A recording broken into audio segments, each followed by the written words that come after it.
अब तक आप लोगों ने सुन ही लिया होगा कि मोदी जी ने न्यू पार्लियामेंट का इनॉग्रेशन कर दिया है। आखिर क्या है सेंट्रल विस्टा प्रोजेक्ट? आखिर क्यों न्यू पार्लियामेंट की नीड थी? क्या पुरानी पार्लियामेंट को डिमोलिश कर दिया जाएगा? जानेंगे इस वीडियो में। वेलकम टू सक्सेस मंत्रा। आज की इस वीडियो में हम न्यू पार्लियामेंट के बारे में जानेंगे। यदि हम इंडियन पार्लियामेंट की बात करें तो इसे 1911 में कलकत्ता से दिल्ली शिफ्ट किया गया था। किंग जॉर्ज फिफ्थ और क्वीन मैरी ने दिल्ली को न्यू कैपिटल के रूप में स्थापित किया था। और capital means which resembles India. So पूरे देश को संभालने का काम अब दिल्ली से होना था, तो सीधी सी बात है कि टाउन हॉल प्लानिंग की भी ज़रूरत थी। और 1912 में दिल्ली टाउन प्लानिंग कमेटी का गठन हुआ, जिसमें बड़े प्रोजेक्ट्स जैसे viceroy house, secretariat buildings, offices और पार्लियामेंट शामिल थे। और इसी कमेटी को बाद में महान आर्किटेक्ट एडविन लुटियन ने ज्वाइन किया था। So Edwin Lutyens and Herbert Baker ने मिलकर सेंट्रल विस्टा कॉम्प्लेक्स का सपना साकार किया था। इसीलिए आपने सुना होगा कि दिल्ली के उस एरिया को लुटियंस जोन के नाम से भी जाना जाता है।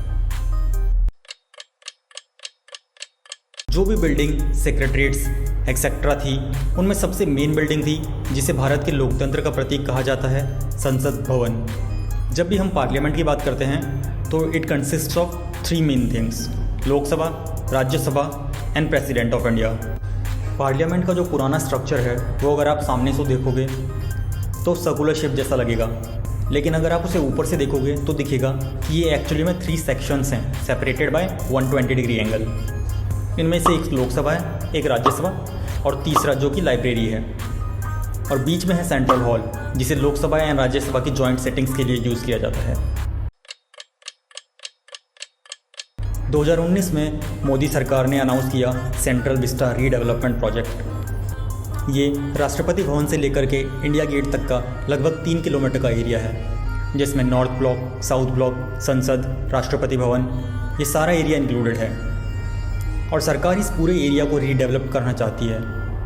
अब जो न्यू पार्लियामेंट है वो इस सेंट्रल विस्टा प्रोजेक्ट का एक फीचर है। इसमें और भी कई अन्य प्रोजेक्ट्स हैं, जैसे नया सेंट्रल सेक्रेटरीट होगा, प्रधानमंत्री के लिए नया ऑफिस, नया रेजिडेंस होगा, वाइस प्रेसिडेंट के लिए नया घर होगा और भी बहुत सारी चीज़ें। और इस पूरे प्रोजेक्ट का जो टोटल खर्च है एस्टिमेटेड वो है 20,000 करोड़। और जो नई संसद है उसका कॉस्ट है लगभग 971 करोड़। जो यह नई पार्लियामेंट है वह पुराने पार्लियामेंट के पास बनी है और ट्रायंगुलर शेप की बिल्डिंग है। और इसके डिज़ाइन में नेशनल सिंबल्स का यूज़ किया गया है, lotus, peacock and banyan tree. जो लोकसभा है उसकी थीम है नेशनल बर्ड यानी पीकॉक। जो राज्यसभा है उसकी थीम है नेशनल फ्लावर यानी लोटस। और जो कॉमन लॉन्ज है उसकी थीम है नेशनल ट्री यानी बैनियन ट्री। इस बिल्डिंग में modern audio video communication systems का यूज़ किया गया है। स्मार्ट डिस्प्लेज हैं, बायोमेट्रिक वोटिंग है जिससे लोकसभा, राज्यसभा में वोटिंग करना आसान हो जाए। बेसिकली बहुत ज़्यादा इको फ्रेंडली है और डिजिटलाइजेशन को प्रमोट किया गया है।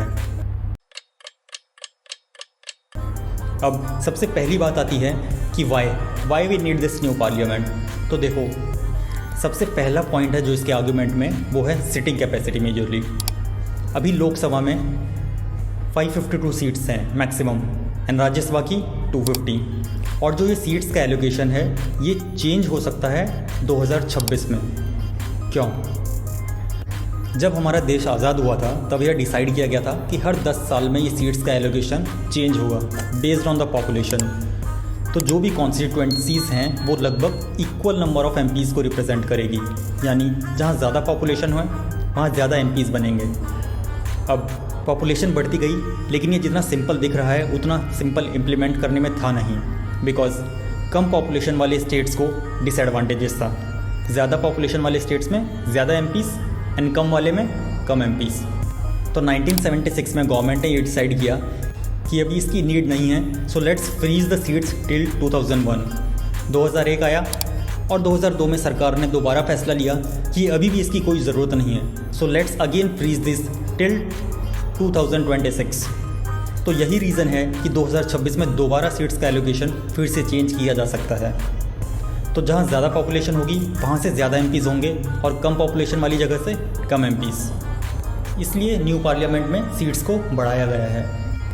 जो न्यू पार्लियामेंट है उसमें टोटल लोकसभा की सीटिंग कैपेसिटी 888 है। सो अगर 2026 में ये एक्सरसाइज होती है, सीट्स का एलोकेशन चेंज होता है, तो पुराने पार्लियामेंट में सीट ही नहीं थी लोगों को बैठाने की।